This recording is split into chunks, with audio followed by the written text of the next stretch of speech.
श्रीलक्ष्मी श्रीमहालक्ष्मी क्षीरसागर कन्यका उत्तिष्ठ हरिसम्प्रीते भक्तानां भाग्यदायिनी।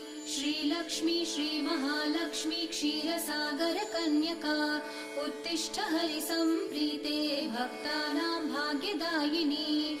उत्तिष्ठोत्तिष्ठ श्रीलक्ष्मी विष्णुवक्षस्थलालये उत्तिष्ठ करुणापूर्णे लोकानां शुभदायिनी। उत्तिष्ठोत्तिष्ठ श्रीलक्ष्मी विष्णुवक्षस्थलालये उत्तिष्ठ करुणापूर्णे लोकानां शुभदायिनी।